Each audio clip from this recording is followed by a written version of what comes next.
শত শত বছর আগের কথা। সুদূর মরক্কোর এক গ্রামে একজন মানুষ বাস করতেন, যার নাম ছিল আল্লামা আব্দুল্লাহ।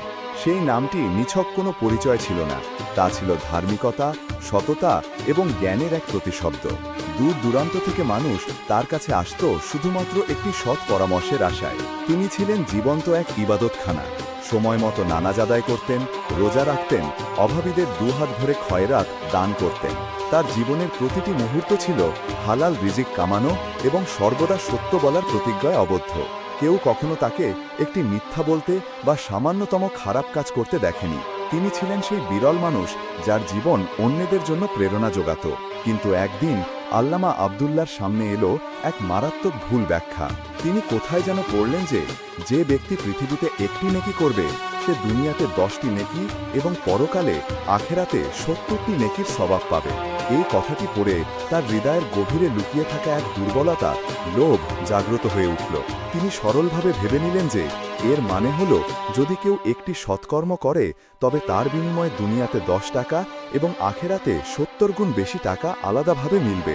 এই মারাত্মক চিন্তাটি আসা মাত্রই তিনি ভাবলেন যে ছোট ছোট খয়রাত করে সেই বরকত ও সাওয়াবের হিসেব রাখা যায় না। তাই তিনি সিদ্ধান্ত নিলেন কেননা একবারে সব দান করে দেওয়া হোক এবং তার বদলে দুনিয়াতেই 10 গুণ বেশি টাকা পাওয়া যাক, আর সেই বিপুল অর্থ পেয়ে বাকি জীবনটা আরাম আয়েশে কাটানো হোক, সাথে পরকালে 70 গুণ বেশি সওয়াব তো পাওয়া যাবেই। এই লোভনীয় চিন্তা আসা মাত্রই তার মনের শান্তি উড়ে গেল এবং রাতের ঘুম হারিয়ে গেল। এভাবেই শুরু হলো এক নেককার মানুষের জীবনে লোভের এক ভয়ানক যাত্রা। আল্লামা আব্দুল্লাহর তখনও বিয়ে হয়নি এবং তার কোনো আপন আত্মীয়ও ছিল না। পিতার কাছ থেকে উত্তরাধিকার সূত্রে তিনি যে জমি পেয়েছিলেন, তিনি তার সেই সমস্ত জমি, গবাদি পশু এবং নিজের সমস্ত সম্পত্তি বিক্রি করে দিলেন। এই বিক্রির মাধ্যমে আল্লামা আব্দুল্লাহ যে বিশাল অর্থ পেয়েছিলেন সে তার গরিব দুঃখী মানুষের মধ্যে বিলিয়ে দিতে শুরু করলেন। তার এই বিপুল দানশীলতার, সাখাওয়াতের খ্যাতি দূর দূরান্ত পর্যন্ত ছড়িয়ে পড়ল। আশেপাশের গ্রাম এবং দূর দূর থেকে আসা অসহায় ও অভাবী মানুষজন তার কাছে আসত এবং প্রচুর পরিমাণে খয়রাত পেয়ে মন থেকে তাকে দোয়া দিতে দিতে সেখান থেকে চলে যেত।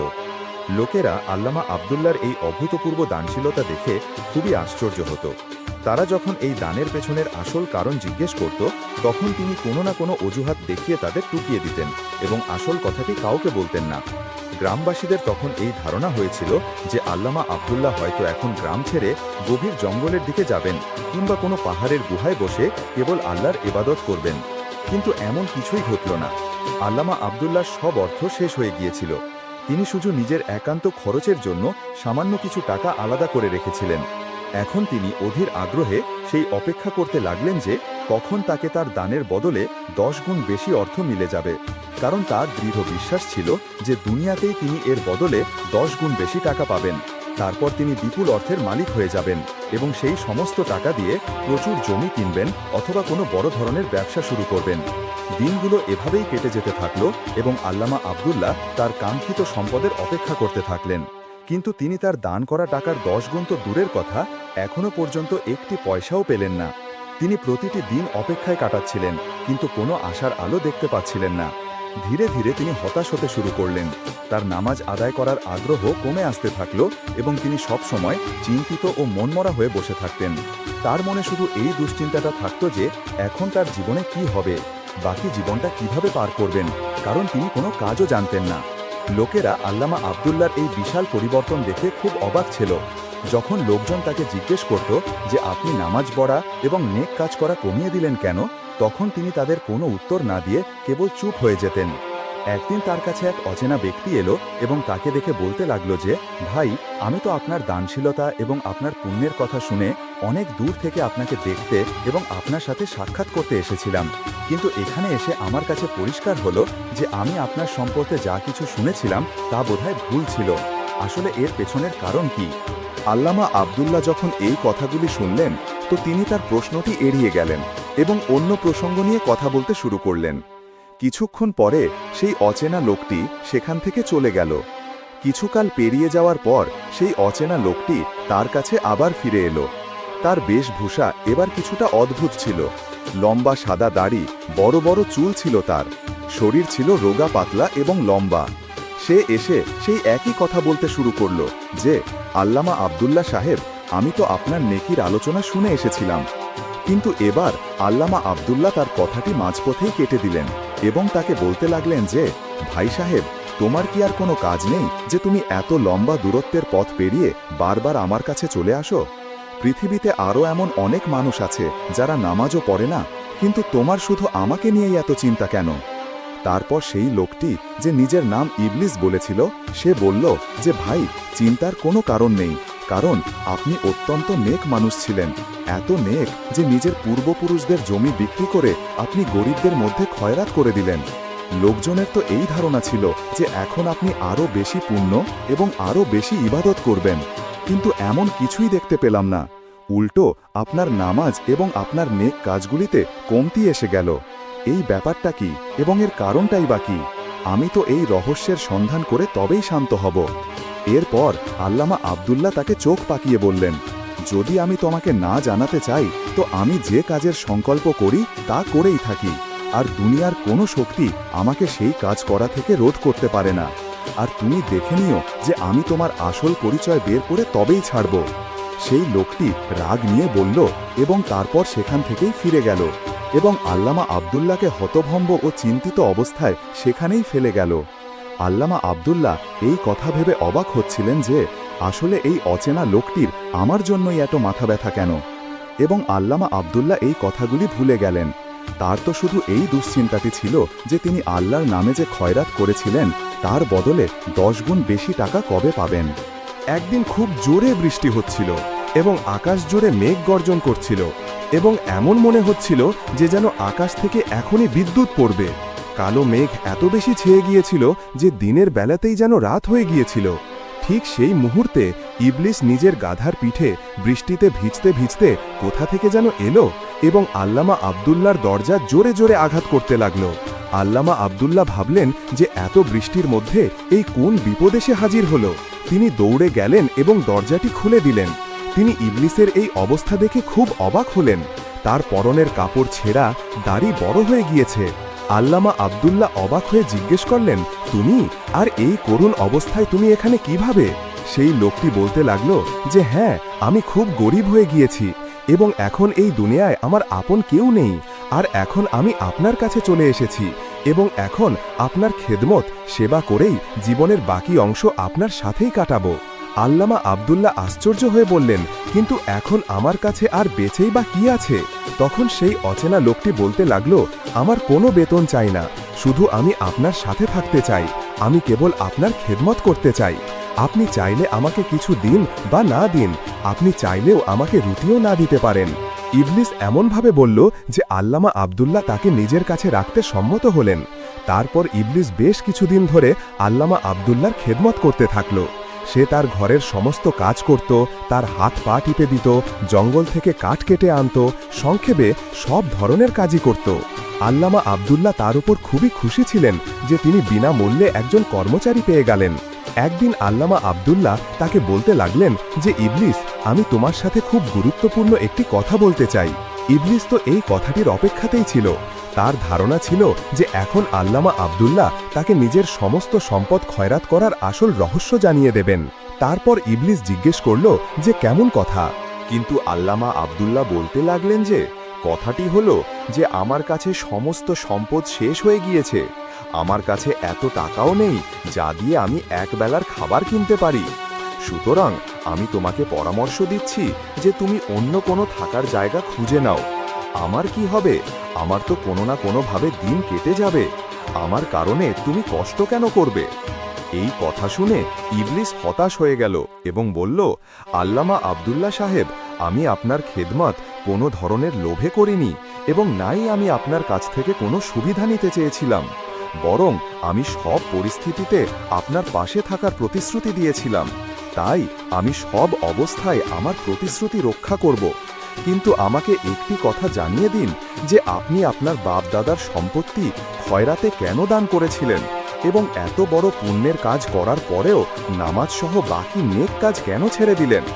আল্লামা আব্দুল্লাহ এই কথা শুনে হতবাক হয়ে গেলেন এবং বলতে লাগলেন, আমি তো ভেবেছিলাম যে এতদিন পেরিয়ে যাওয়ায় তুমি এই কথা ভুলে গিয়েছ। এমন গুরুত্বপূর্ণ কথাও কি কেউ ভুলতে পারে? আল্লামা আব্দুল্লাহ সাহেব, আমি এত দিন ধরে আপনার খেদমত করলাম। আমি আপনার কাছে বেতন বা অন্য কোনো বস্তু চাইনি। শুধু আপনি আমাকে এই কথাটির রহস্য বলে দিন যে আপনি আপনার বাপদাদার সম্পত্তি খয়রাতে কেন দান করে দিলেন। আপনি কি আমাকে শুধু এতটুকু কথা জানাতে পারেন না? ইবলিশ অত্যন্ত দুঃখিস করে আল্লামা আব্দুল্লাহকে এই কথাটি বলল, যে আল্লামা আব্দুল্লাহও এই কথাগুলি শুনে নরম হয়ে গেলেন। তারপর আল্লামা আব্দুল্লাহ সমস্ত ঘটনাটি তাকে শোনালেন এবং বললেন, আমার ধারণা ছিল যে আল্লাহর পথে খয়রাত করার পর তার থেকে 10 গুণ বেশি আমাকে মিলে যাবে এবং আমি ধনী হয়ে যাব। কিন্তু এত মাস অপেক্ষা করার পরেও এই করুণ অবস্থা যে এখন উপোস দেওয়ার পরিস্থিতি এসেছে। ইবলিশ গভীর মনোযোগ দিয়ে তার কথা শুনতে থাকল। যখন আল্লামা আব্দুল্লাহ তার কথা শেষ করলেন, তখন ইবলিশ বলল, আপনি কি কারো কাছ থেকে এই কথাটির সত্যতা নিশ্চিত করিয়েছিলেন যে এই কথাটি সত্যি? আল্লামা আব্দুল্লাহ বলতে লাগলেন, জি হ্যাঁ, আমি শহরের বড় মৌলবীর কাছে গিয়ে এই কথাটি জানতে চেয়েছিলাম এবং তিনি আমাকে বলেছিলেন যে এই কথাটি শতভাগ সঠিক। কিন্তু এখন আমার জানা হলো যে এই কথাটি মিথ্যা ছিল, আল্লামা আব্দুল্লাহ বললেন। তারপর ইবলিস তার চোখের দিকে তাকিয়ে বলল, আপনার খুব বড় ভুল হয়ে গিয়েছে। কেমন ভুল? আল্লামা আব্দুল্লাহ চোখ পাকিয়ে বললেন। তখন ইবলিস বলতে লাগলো যে আমার মানে হলো যে যদি আপনি আল্লাহর নামের বদলে শয়তানের নামে এই খয়রাত করতেন, তবে আপনি 10 নয় বরং 20 গুণ বেশি পেতেন। কি বললে তুমি হতভাগা? আল্লামা আব্দুল্লাহ রাগ নিয়ে চিৎকার করে বললেন। চিৎকার করার কোনো প্রয়োজন নেই, আপনি শুধু আমার কথা শুনুন। ইবলিস বলল, আমার তোমার কোনো কথা শুনতে হবে না, আমার চোখের সামনে থেকে দূর হয়ে যাও। আমার তো তোমাকে শয়তানের অনুচর মনে হচ্ছে। আল্লামা আব্দুল্লাহ রাগ নিয়ে না জানি কি বলতে বলতে সেখান থেকে চলে গেলেন। তারপর ইবলিস এই পরিস্থিতিতে ভালো মনে করল যে চুপচাপ সেখান থেকে চলে যাওয়া হোক। ফলস্বরূপ সে নীরবে উঠে সেখান থেকে চলে গেল। আর আল্লামা আব্দুল্লাহ রাতভর তার বলা কথাগুলি নিয়ে চিন্তা করতে থাকলেন। যদি আল্লাহর নামের বদলে শয়তানের নামে নেকি করা হয় তো সে 20 গুণ বেশি পাবে, 20 গুণ বেশি। এই কথাগুলি ভেবে লোভে তার চোখ আরও বড় হতে থাকল। সে যত বেশি ভাবত তার মুখে ততই জল আসতে থাকত। আল্লামা আব্দুল্লাহ পুরো রাত জেগে থাকলেন। সকালে উঠলেন তো তার চোখ লাল হয়ে গিয়েছিল এবং ইবলিসও সকাল হতেই সেখানে ফিরে এলো। তার চোখে ছলনার মক্কারের এক বিশেষ চমক ছিল। ইবলিস যে আসলে এক শয়তান ছিল এবং সে আল্লামা আব্দুল্লাহর মনে লোভ ঢুকিয়ে দিয়েছিল এবং তার পুণ্যগুলিকে নষ্ট করে দিয়েছিল। আল্লামা আব্দুল্লাহ তার মিষ্টি কথায় ফুসলে গেলেন এবং তিনি পাপ করে নিজের নেকিগুলি হারিয়ে ফেললেন। ইবলিস মাথা নিচু করে দাঁড়িয়েছিল। আল্লামা আব্দুল্লাহ তাকে নিজের কাছে ডাকলেন। তারপর ইবলিস বলতে লাগলো যে, আল্লামা আব্দুল্লাহ সাহেব, আমার পরামর্শটি মেনে নিন। শয়তানের নামে বেশি না হলেও সামান্য কিছু টাকা খরচ করে দেখুন। যদি আমার কথা মিথ্যা হয় তো নিঃসন্দেহে আমার প্রাণ নিয়ে নিতে পারেন। তাদের দুজনের মধ্যে তখনও এই কথা হচ্ছিল যে হঠাৎ সেখান দিয়ে একজন ফকির যাচ্ছিল এবং বলতে লাগলো যে, বাবা, আল্লাহর নামে 1 টাকা দিন, আল্লাহ আপনার ভালো করবেন। আল্লামা আব্দুল্লাহ এটা শুনে উঠলেন এবং দরজার কাছে গেলেন। তিনি ফকিরকে ডেকে বললেন যে, আল্লাহর নামের বদলে যদি তুমি শয়তানের নামে চাও তো তোমাকে 1 টাকা দেব। ফকির এই কথা শুনে সাথে সাথে বলল যে, ঠিক আছে, শয়তানের নামেই দিয়ে দিন। তারপর আল্লামা আব্দুল্লাহ দ্রুত তাকে 1 টাকা দিয়ে দিলেন। ফকির এটি দেখে হতবাক হয়ে গেল এবং আল্লামা আব্দুল্লাহকে দেখতে দেখতে সেখান থেকে চলে গেল। তারপর আল্লামা আব্দুল্লাহ ইবলিসের কাছে ফিরে এসে বললেন, আমি তোমার কথা মেনে নিয়েছি। এখন আমাকে বলো যে আমাকে 1 টাকার বদলে 20 গুণ বেশি কখন এবং কিভাবে মিলবে। তখন ইবলিস বলতে লাগলো যে, আপনি শয়তানের নামে খয়রাত করেছেন, আপনাকে বেশি সময় অপেক্ষা করতে হবে না এবং নাই আপনাকে হতাশ হতে হবে। কাল সকালেই আপনি পাহাড়ের উপর যাবেন এবং সেখানে একটি পিপল অর্থাৎ অশ্বত্থের বিশাল গাছ আছে। তার পাশ থেকে একটি পাথর সরিয়ে নিচ থেকে 20 টাকা বের করে নেবেন। যদি আমার কথা মিথ্যা হয় তো আমি আপনাকে বলেছি যে যদি এই কথাটি মিথ্যা হয় তো আপনি আমাকে প্রাণে মেরে ফেলবেন। আল্লামা আব্দুল্লাহ তার কথা শুনে আশ্বস্ত হয়ে গেলেন এবং তিনি অস্থিরভাবে পুরো রাত সকাল হওয়ার অপেক্ষা করতে থাকলেন। যখন সকাল হলো তো তিনি দ্রুত দৌড়াতে দৌড়াতে পাহাড়ের দিকে গেলেন। সেখানে পৌঁছে তিনি দেখলেন যে পিপলের গাছের কাছেই একটি বড় পাথর রাখা আছে। তিনি সেখান থেকে সেই পাথরটি সরালেন তো সেখানে সত্যিই 20 টাকা ছিল। তিনি সেই টাকাটি তুলে নিলেন এবং এখন আল্লামা আব্দুল্লাহর আনন্দের কোনো সীমা ছিল না। তিনি আনন্দে দৌড়াতে দৌড়াতে বাড়ি ফিরে এলেন। বাড়ি এসে দেখলেন তো ইবলিস ঘরে ছিল না। তারপর আল্লামা আব্দুল্লাহ নিজের প্রতিদিনের এই অভ্যাস গড়ে তুললেন যে তিনি রোজ শয়তানের নামে খয়রাত বিতরণ করতে লাগলেন। দূর দূর থেকে ফকিরেরা আসত এবং শয়তানের নামে খয়রাত পেয়ে সেখান থেকে চলে যেত। এখন তো আল্লামা আব্দুল্লাহ নাই আল্লাহর ভয় ছিল এবং নাই নিজের আশেপাশের মানুষের কাছ থেকে কোনো লজ্জা। লোভ তাকে নির্লজ্জ করে দিয়েছিল এবং লোকেরা তার এই করুণ অবস্থা দেখে খুব অবাক ছিল। লোকেরা তার কাছে এই পরিবর্তনের কারণ জানতে চাইল, কিন্তু তার কাছে দেওয়ার মতো কোনো উত্তর ছিল না। তিনি তো শুধু 20 গুণ টাকা বেশি পাওয়ার জন্য সব সময় চিন্তা করতেন। আল্লামা আব্দুল্লাহর কাছে প্রচুর সম্পদ জমা হয়ে গিয়েছিল, কিন্তু শয়তান তাকে এমনই পাগল করে দিয়েছিল যে তার মন ভরছিলই না। সে সব সময় আরও বেশি পাওয়ার লোভে থাকত। কেউ সত্যি বলেছে যে লোভী মানুষের পেট কখনো ভরে না। আর তারপর ইবলিস নিজের প্রাণ বাঁচানোর কথা ভাবল। একদিন সে আল্লামা আব্দুল্লাহকে বলতে লাগলো যে, আল্লামা আব্দুল্লাহ সাহেব, আপনি প্রতিদিন পিপল গাছের দিকে যান। আমার ভয় হচ্ছে যে কেউ আপনার উপর সন্দেহ না করে বসে এবং কোথাও অন্য কেউ আপনার আগে গিয়ে সেখান থেকে টাকা না তুলে নেয়। তো তারপর কি করা উচিত? আল্লামা আব্দুল্লাহ অবাক হয়ে জিজ্ঞেস করলেন। আমার পরামর্শ হলো যে আপনাকে একবার এত সম্পদ দেওয়া হোক যে আপনার আর দ্বিতীয়বার দরকারই না থাকে। আল্লামা আব্দুল্লাহ আশ্চর্য হয়ে জিজ্ঞেস করলেন, কিন্তু সেটা কিভাবে? ইবলিস বলল, তা এভাবে যে আমি যা বলবো তা আপনি করতে থাকবেন, আমাকে কোনো প্রশ্ন করবেন না, নয়তো আপনার এবং আমার সম্পর্ক শেষ হয়ে যাবে। আল্লামা আব্দুল্লাহ বললেন, আরে আরে, আমাকে বলো। লোভের চোটে আল্লামা আব্দুল্লাহর মুখ থেকে লালা ঝরছিল। তারপর ইবলিস বলতে লাগলো, এই নিন, এই টুপিটি পরে নিন এবং আমার সাথে চলুন। এই টুপি পরলে আপনি পৃথিবীর মানুষের চোখের আড়ালে চলে যাবেন। আপনাকে কেউ দেখতে পারবে না, কিন্তু আপনি সবাইকে দেখতে পারবেন। আল্লামা আব্দুল্লাহ এখন শয়তানের অনুচর হয়ে গিয়েছিলেন এবং তিনি শয়তানের প্রতিটি আদেশ মানার জন্য প্রস্তুত ছিলেন। তিনি শয়তানের দেওয়া টুপিটি পরে নিলেন। ইবলিস তাকে সাথে চলতে বলল, তো তিনি তার সাথে হাঁটতে শুরু করলেন। যখন তারা বাইরে বের হলেন তো গলি বাজারে মানুষ চলাফেরা করছিল, কিন্তু তাকে কেউ দেখতে পারছিল না। তারা চলতে চলতে সুলতান ফাহাদের প্রাসাদ পর্যন্ত পৌঁছে গেলেন এবং কোনো বাধা ছাড়াই তারা প্রাসাদে প্রবেশ করলেন। প্রাসাদে সুলতানের সিপাহী, চাকর, গোলাম সবাই নিজের নিজের কাজে ব্যস্ত ছিল, কিন্তু তাদের কেউ দেখতে পারল না। সুলতান নিজের কামরায় বসে খাবার খাচ্ছিলেন। শয়তান তাকে এক কোণে আটকে বলল যে, এখন মজা দেখুন। আল্লামা আব্দুল্লাহ প্রাসাদের সাজসজ্জা দেখে পাগল হয়ে যাচ্ছিলেন। তার হৃদয়ে এই লোভ আসছিল যে তিনি প্রাসাদের সমস্ত সম্পদ একত্র করে নিজের সাথে নিয়ে যান। তিনি তখনও ভাবছিলেনই যে তিনি দেখলেন যে সুলতান খাবার খাওয়ার সময় নিজের বাঁ হাত দিয়ে জলের গ্লাস তুলছিলেন। তো শয়তান সাথে সাথে গ্লাসে থুতু ফেলে দিল। যখন আল্লামা আব্দুল্লাহ এটা দেখলেন তো তিনি সুলতানের হাত থেকে সেই জলের গ্লাসটি ফেলে দিলেন। সুলতান এই বুঝলেন যে হয়তো তার হাত কেঁপে গিয়েছিল। যখন শয়তান এটা দেখল যে আল্লামা আব্দুল্লাহ তার হাত থেকে জলের গ্লাস ফেলে দিয়েছে, তো শয়তান বলতে লাগলো, আমি তোমাকে বলেছিলাম যে আমার কোনো কাজে হস্তক্ষেপ করো না। সুলতান আবার বাঁ হাত দিয়ে জলের গ্লাস তুললেন।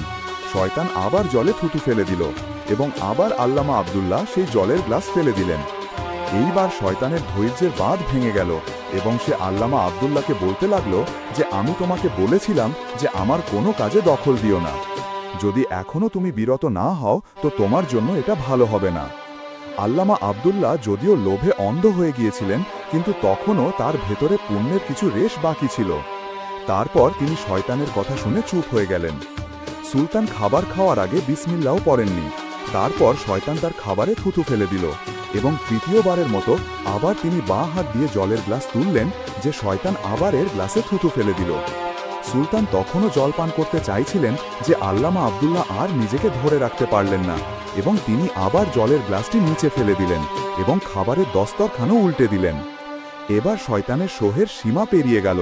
সে আল্লামা আব্দুল্লাহর মাথার উপর থেকে সেই টুপিটি নামালো এবং সেখান থেকে পালিয়ে গেল।